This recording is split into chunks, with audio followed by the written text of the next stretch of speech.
now, my friends, on TalkSport and Talk. Our next guest is all set to take us up, up and away into what I now know as the troposphere, but that I used to call the sky. Dr. Lucy Rogers is an award-winning engineer and science communicator who's also been a judge on that brilliant BBC show Robot Wars, and if her latest book had a theme song, it would be that 80s-tastic smash from Yaz and the Plastic Population, The Only Way Is Up, because Dr. Rogers' book is a scientist's guide to the magic above us, and is simply called, you're way ahead of me, Up. UP. It's a fascinating read, published by Doubleday. It's our TalkSport and Talk Book of the Week, and it takes us from a kite market in India to a meeting with the Pope's astronomer, also taking in bats in Borneo, the raw magic of rainbows, and a total solar eclipse. To tell us more, it's an amazing read. Let's say good morning and welcome to Dr. Lucy Rogers, MBE, author of Up. Good morning, Lucy. As you can probably tell, I'm enthusiastic about your book. But I'm pleased to hear it. What I love about it is it's your personal journey, even from when you're a little, and when you're, what, 6, 7, 8, 9, 10 years old, looking up at the sky and clouds, which we've all done. And yet it's also something that reminds us that what is above us in the sky also is, of course, directly linked and almost controlled by what we walk on every day on Earth. It's an inextricable part of Earth, but it's different to it. What is the sky? How far above us would you say it extends? Oh, it all depends on what kind of definition you want. I mean, for my purposes, I said that the air around us is something that if you had a stick long enough, you could poke. Right. So, something around, so a bird flying, you could just about poke that with if you had a stick long enough. But then you get up into the sky and that's stuff that you can't poke with a stick. So maybe a rainbow, a cloud, something higher up. And then I've gone up into even further into space. And that's mainly the stuff we see at night. And I've mentioned some of the amazing characters and places you go to on your journey. There's a wonderful chapter, I think it's called Murmuration, as in a murmuration of starlings, when you're waiting, and you're getting slightly grumpy at times, thinking these things won't appear.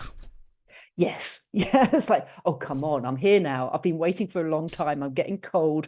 Can't you just do the thing? Do the thing. And then it's like a whole group of birds will come up, and it's like, well, yeah, that's pretty. And if I wasn't hoping for 1 million or so birds, hundreds of thousands of birds, then that would be lovely. But 50 or so birds, not so great. But then you get bats by the hundreds of thousands in Borneo. Yeah, that was just astounding.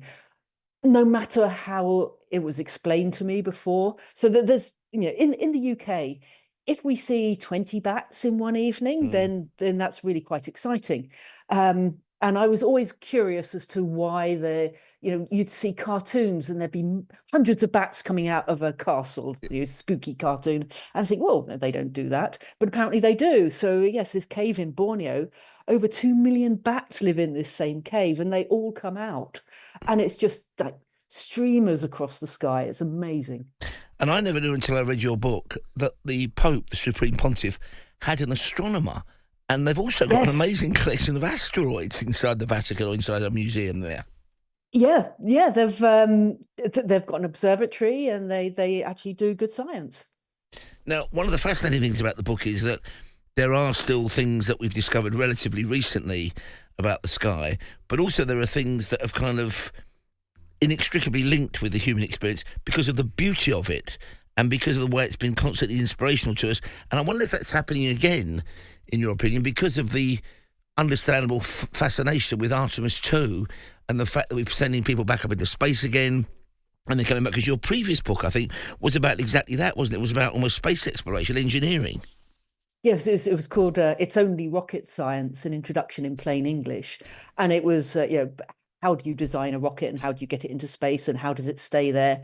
But all those things, a lot of the physics doesn't change, even if we've got better technology to actually get us there. Most of the things haven't changed too much.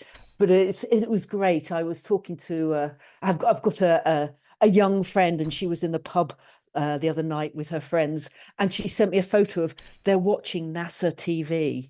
Her friends were in the pub watching NASA TV because we were going around the far side of the moon, and that was just like, that's great. That's really wonderful. Talking to Dr. Lucy Rogers, author of Up, UP, as in Up in the Sky, A Scientist's Guide to the Magic Above Us, published by Doubleday.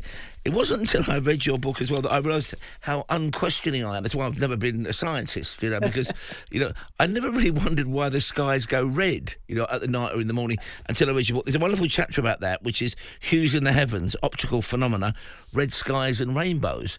And that's an amazing chapter. Oh, that was such good fun to research, because some of it I knew, some of it I thought I knew, and then when you try to explain it, you think, no, actually, do I know this? How do I do this? And for most of my stories, most of the chapters, I could travel somewhere. So, I wanted to talk about bats, so I went to Borneo to see 2 million bats come out the cave, and so we've got that journey. But for colours in the sky, it's like, well, you can see a sunset anywhere, you can see a rainbow anywhere. And to actually work out, how do I make this the story that I can hang everything off, so it's not just fact, fact, fact.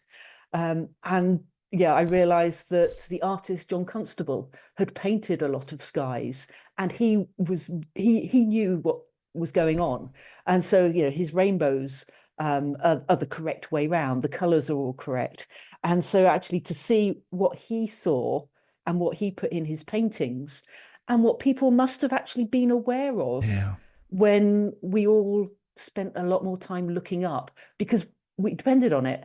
Maybe we didn't have a watch, and so you look for where the sun is, so what time of day is. We didn't have a weather forecast, so we look at what the clouds are doing.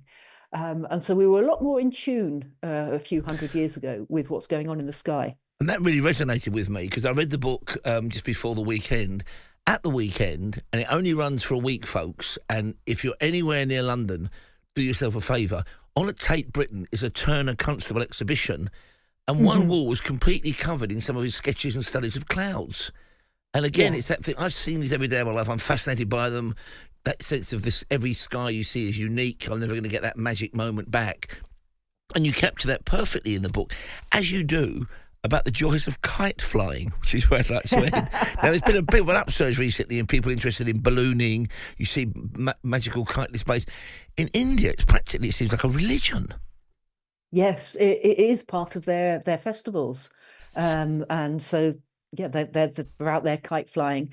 And it's like aerial conkers. They've got glass powder in the string, and they're trying to cut each other's kites down. But it's always done at the same time of year, celebrating the change from winter into spring. Have you got another book planned, Lucy? What's your next book going to be?